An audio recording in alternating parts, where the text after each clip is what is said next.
বাংলায় একটা কথা আছে, পরিমিতিবোধ। মানে হলো সেন্স অফ মডারেশন। হ্যাঁ, যদি এটাকে আরও ব্যাখ্যা করি এরকম যে কোনো কিছুর সীমা লঙ্ঘন করা যাবে না, বা ব্যালেন্স রাখতে হবে জীবনে, যা ইচ্ছা তাই করা যাবে না। এইটাই তো বিষয়টা কীরকম, বিষয়টা হলো এরকম, মনে করো তোমার গেমস খেলতে খুব ভালো লাগে। এখন তুমি খেলছো তো খেলছোই, সেই সকাল থেকে বিকাল হয়ে গেল বা রাত গড়িয়ে সকাল হয়ে গেল, কি হলো?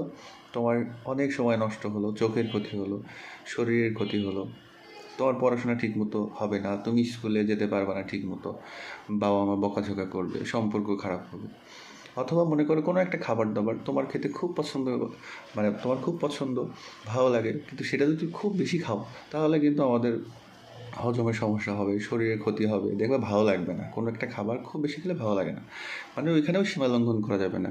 আর শেষে আরেকটা উদাহরণ দিব এরকম, মনে করো যে তোমার খরচ করতে খুব ভালো লাগে, তুমি হয়তো এক টাকাও ইনকাম করো না সাপোজ, কিন্তু খরচ করতে খুব ভালো লাগে, এটা করা যাবে না। হ্যাঁ, অপব্যয় করা যাবে না, যেটা দরকার সেটা তুমি কিনো, সেটা খরচ করো, কিন্তু অপব্যয় এটা করা যাবে না। হ্যাঁ, তো এই আর কি। তো যদি এটা করতে পারো তাহলে লাইফটা খুব সুন্দর হবে, ডিসিপ্লিন বজায় থাকবে, যেটা আমার জীবনে সব থেকে বেশি ইম্পর্ট্যান্ট।